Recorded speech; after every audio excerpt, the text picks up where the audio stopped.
How's it going, guys? And welcome back to the channel. So if you don't already know, my name is Derek Fultz. This is the Derek Fultz channel. This channel is all about tech, and also other things like 3D printing.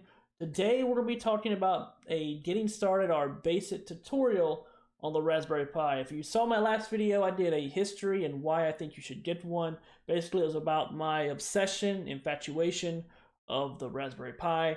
So in this video, and we're going to be starting off this with some pretty awesome, very basic tutorials for the Raspberry Pi, and then we're going to slowly work our way up. One thing I started working on yesterday and realized it wasn't a good idea was making a Nextcloud server using the Raspberry Pi. I had the whole tutorial almost finished, and I realized this is not the time to release it. So I'm going to be doing a new video, and that's the bare basics. So what do you need to get started? Well, you'll need the Raspberry Pi. This will work with any model, Raspberry Pi 0. I'm using the Raspberry Pi 3. I got a project for this guy, so I need the Raspberry Pi. You'll need the micro SD card, and you can also use a USB drive, but that's going a little too far. Let's back up. We're going to be using a micro SD card. Most Raspberry Pis you buy will come with an SD card. If it doesn't, you probably have one laying around. So let's start there. I'll be doing another video on USB. But yeah, so again, Raspberry Pi, micro SD card, some type of keyboard. I'm using the K400R. Let me show you what it looks like. This guy right here. This is a really good keyboard to have laying around. I use it for my NVIDIA Shield as well. And also you'll need a power adapter, some type of way to power the Raspberry Pi. And the optional things you'll need is a case for the Raspberry Pi. And some way to, this may not be optional, I don't know about your scenario, but you'll need some way to write a operating system to the micro SD card. I have this really nifty USB to micro SD card adapter. I believe I got this from my printer, my Ender 3. I don't remember. So I'm going to stick it in there. As you can see on camera, I'm going to put it in my USB port. It'll pop up on my computer, and then I'll show you how to get an operating system on this guy right here. Alright, I have inserted it into my computer. As you can see at the bottom left or right, depending on how you're looking at this, it shows boot Z. Alrighty, so now that it's inserted, let's go and open up the folder here. This is a file explorer. Alrighty guys, I got it inserted in my computer. I see it here, it's the boot Z drive. Now if you run into issues here, this will be a more advanced tutorial. This is just going on to the basics, but if you do run into issues, leave a comment below and I'll do a tutorial on how to fix issues with your micro SD card. But for now, we're trying to make it as simple as possible for the brand new users of the Raspberry Pi. So we're going to skip the more advanced things that you would run into. Most people wouldn't run into that. So micro SD card is showing up here. Go ahead and minimize this. We're going to open up a web browser, type in Raspberry Pi in Google. Go ahead and search for that guy. And the raspberrypi.org is where you want to go. So I'm going to click there. Go ahead and move your mouse over software. Click software. It'll bring you to raspberrypi.org/software. So now that we're here, we're seeing the Raspberry Pi OS. Just scroll down. And I am using Windows. You can do this for Mac as well. This will only be a Windows tutorial. So what you need to do is go ahead and click on the download for Windows. It'll take a few seconds.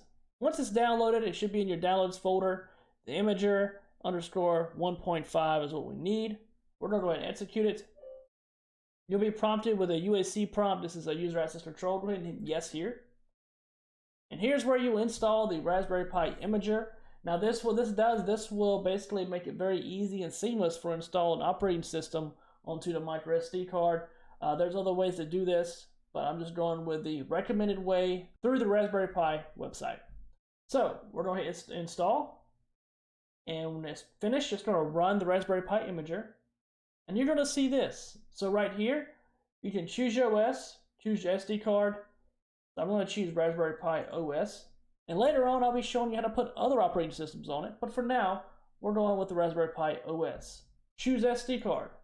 Drop this down. There is our 16 gigabyte micro SD card. I'm going to click that, and we're going to write it. And it's going to ask you if you want to erase it. I'm okay with that because this was the Nextcloud drive I was using that I was talking about at the beginning of the video. I don't really need that, so I'm going to hit yes. Now, this will take a few minutes. Let's let this roll, and I'll see you guys in a moment.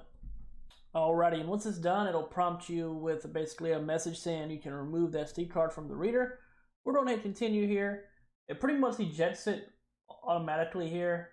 As you can see, it's not listed under the eject media in the tool tray here. So what we're going to do now, I'm going to go ahead and remove it from the computer, plug it in to the Raspberry Pi, boot this guy up, and we'll go through the setup process and get it set up for you. Also, if you are interested in getting a Raspberry Pi and you don't already have one, see the links below. I have some pretty good options down there with the Canakit as well as the Vilros kit and some Raspberry Pi Zeros. So there's quite a few down there, quite a few different price ranges. So yeah, feel free to pick one up. If you already have one, pick another one up. It wouldn't hurt. It helps me out a lot. Okay, so let's get started. Okay, so since this is a very beginner basic tutorial, the slot, actually let me show you that real quick. So this is a Raspberry Pi.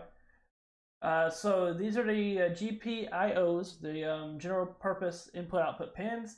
You have an Ethernet. See if I can, I don't have one already out of the case here. So you have Ethernet. So you have an Ethernet port, 2 USB ports, and 2 more USB ports on the Raspberry Pi 4s, which, as you can see here, you have 2 USB 3.0 ports and 2.0 ports, so Ethernet port. And depending on the Raspberry Pi, you may have a different layout here. This one is Raspberry Pi 3. It has a micro USB port here. You have an HDMI port, 3.5mm headphone jack, and you have the place where the micro SD card goes into. So I'm going to be putting this into the part where the micro SD card in. All you gotta do is slide it in there, like so. Boom, it's in. I don't know if you can see that. And now you just plug everything up and go for it. Now I also have a link to this website here. This is Raspberry Pi Orgs projects page. This is also a really nice getting started guide that you can follow.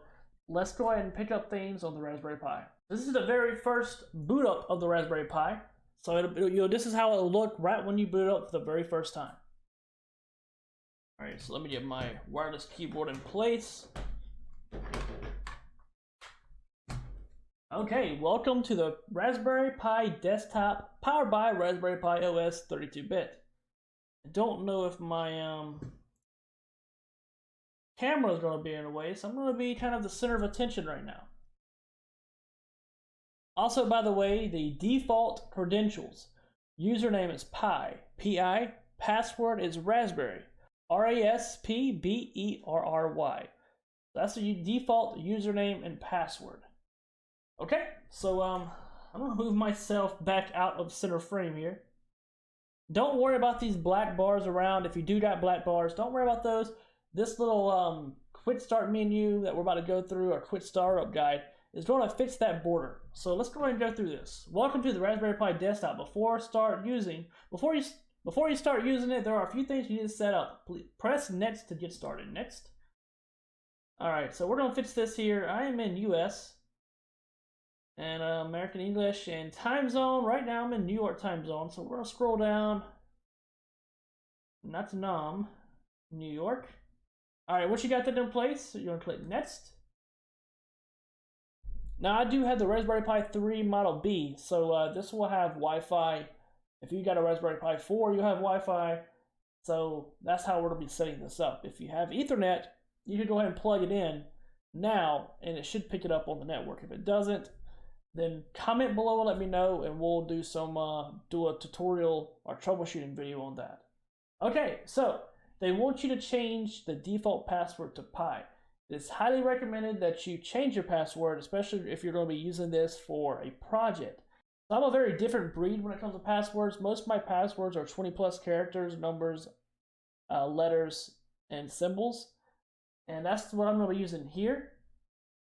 And it's going to be a pain to type in. So let me go ahead and generate the password. I may make a short one just for this tutorial, but I would highly recommend you make a very long, lengthy password, numbers, lowercase, uppercase, symbols, and document that. Don't document in plain text file. Document on some type of password management system such as KeePass or LastPass. I use LastPass, so that's where I'm going to be documenting my passwords at.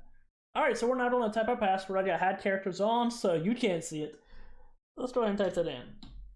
Alright, we're going to hit next here. Now this is what I talked about earlier about the black border. This is going to fix that. So I'm going to check this box. This screen does indeed show a black border on the desktop. Hit next. Now we're setting up our Wi-Fi. Alrighty, so I did type it correctly. Now this is going to ask, that's going to prompt you to update your software. We're going to go and proceed with that. Hit next. Alright, this part will take some time, so we'll let this go, and I'll see you guys in a moment. Alrighty guys, it just finished. We see the system is up to date. We're going to click OK.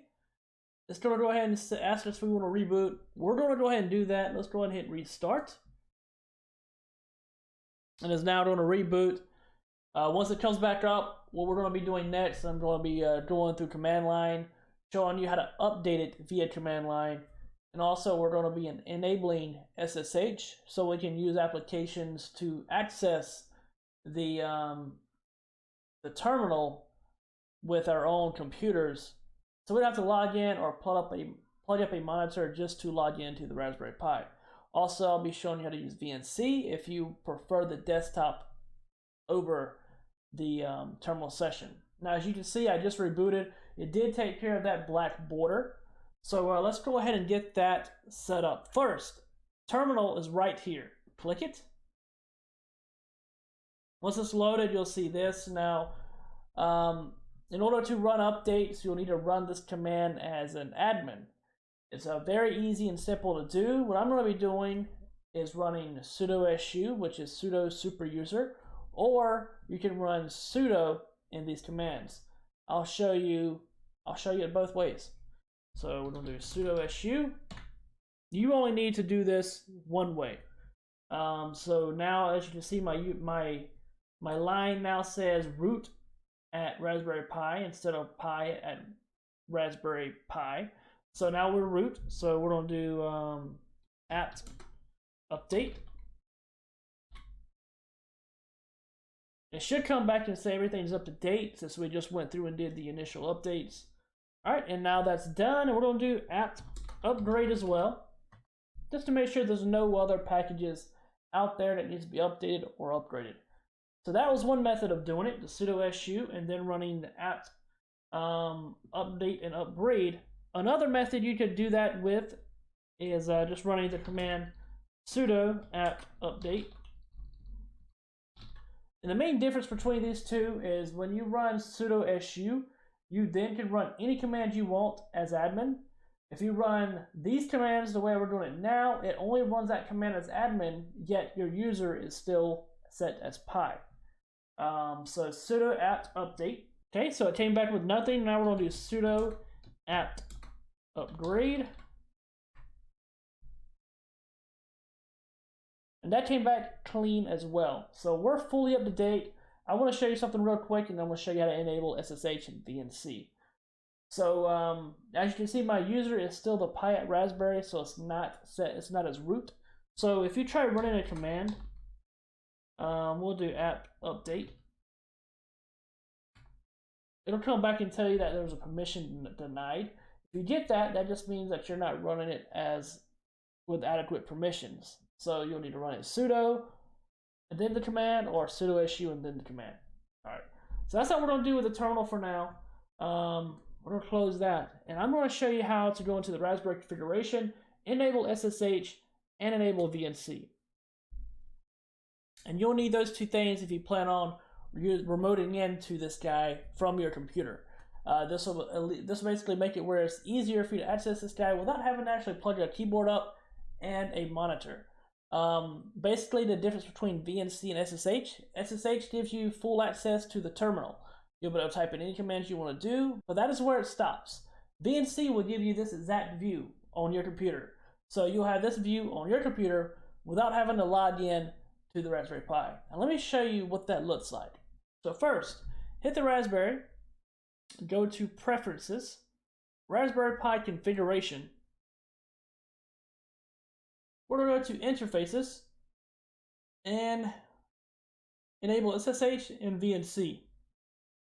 Now there's not much more you can do here. You can overclock it, but this is a bare and basic tutorial, so we're not going to be overclocking it today. We may do an overclock video later on, but that is all we're going to do. You can also change the name of the Raspberry Pi if you wanted to.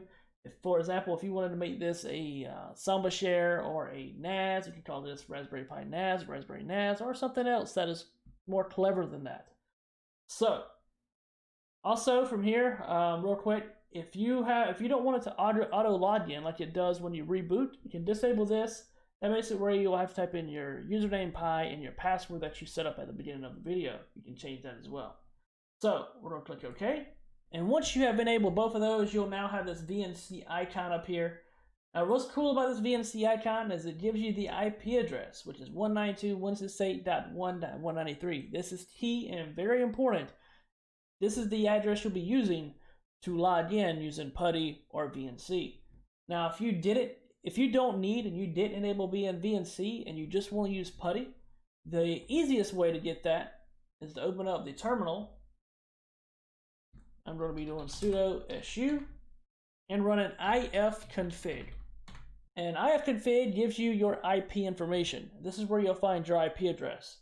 Mine, with my configuration, is WLAN0, and my IP address is 192.168.1.193. So, that's self-explanatory. That's the IP address we'll need. We'll go ahead and close this guy out. I'm going to move my OBS over, and we're going to switch displays. Shabam. Okay. Alright, and once you're here, guys, you're going to need an application called Putty and also VNC Viewer. So first, let's grab Putty. Putty can be found at putty.org. And you'll see a button that says here. You can download Putty here. Click here. Now this is completely up to you. If you want to download just an executable, you can do that here, or you can grab the installer. So once that's done and it's installed, you can run it or just search for it, open it, and this is what it will look like. Now I'll show you how to log into this in a moment. Let's go ahead and grab VNC Viewer. And to grab VNC Viewer, just Google VNC Viewer. And you'll see here, guys, Raspberry Pi is right here. So you can click Raspberry Pi. If you don't see Raspberry Pi, go ahead and type in VNC Viewer Raspberry Pi. That'll definitely get what you need. Go ahead and open up the realvnc.com Raspberry Pi. And you'll be brought to realvnc.com/en/Raspberry Pi. You'll want to scroll down and click this Download VNC Viewer. Okay, and we are here. So we're going to click Download VNC Viewer. There it is. Go ahead and run that. Click OK. Next. Already have it installed, so if you don't, go ahead and go through the prompt. I'm going to hit close. Now, this is the fun part. Let me show you how to get into your Raspberry Pi remotely from your computer. So you can remove your keyboard and put your Raspberry Pi in a safe place where you want it to be. So let's get to it. First, Putty. So Putty looks just like this. 192.168.1.193. Open. Right here, we're going to hit yes. I'm going to type in Pi. I'm going to grab that off screen here. So copy. Now, so if you're typing in your password and you notice you don't see any characters pop up or any asterisks popping up right now, that is completely fine and normal. This terminal and Putty and most Linux terminals are designed to not show any output when you type in your password. So I got my password copied. I'm gonna click in here, right click, press enter. Let me try that again. Alright guys, funny story. I think I typed my password wrong. These things happen. This is totally fine. So let me show you how to fix that. So if you type in your password wrong, or for any reason you didn't save it, so what you want to do is come back to your Raspberry Pi, open up terminal. Go ahead and type in sudo su password pi. Type it in your password here. Okay, and once you type in your password correctly, you'll better reset it here. Password update successfully. So now let's go back to my computer. Try this one last time. I'm glad I was able to show you that. It kind of works out because mistakes happen, and sometimes you can mistype a password or you have caps lock enabled and not realize it. But now we're going to do this again. So let's close this, go to Putty, type in your IP address, click open, Pi as the username, password, and we are in. Okay, that is how you log in, and you're able to run commands such as df-h is a way to view your disk usage. ls is list. Later on, I'll do a full Linux tutorial as far as command lines and what they do, what they mean, how to get around. There's a lot of things you can do, a lot of power within the command line of Linux. So you are now logged in, and you can start making changes, doing whatever you need to do. One great thing and one thing I recommend when you do any Raspberry Pi project is to go ahead and get remote access. Once you have remote access, it's much easier to copy and paste commands in instead of having to type them into the actual console of the Raspberry Pi. That can be very tedious and very long. Copy it, right click in here, paste, boom, it's there, press enter, and it's done. Okay, Putty, there it is. That's how you get into Putty. Now, next, VNC Viewer. So we want to click VNC Viewer. This is my old one. I'm going to delete that. Where are we typing in the IP address here? 192.168.1.193. Enter. You'll want to hit continue. And here you're going to type in your password and your username. So Pi is username. You'll know that to be paste with these E's. That is annoying. Okay, let me type this in. Okay, so it's up to you. If you want to remember this password, feel free to do that. I never remember passwords. My Google account has 0 passwords.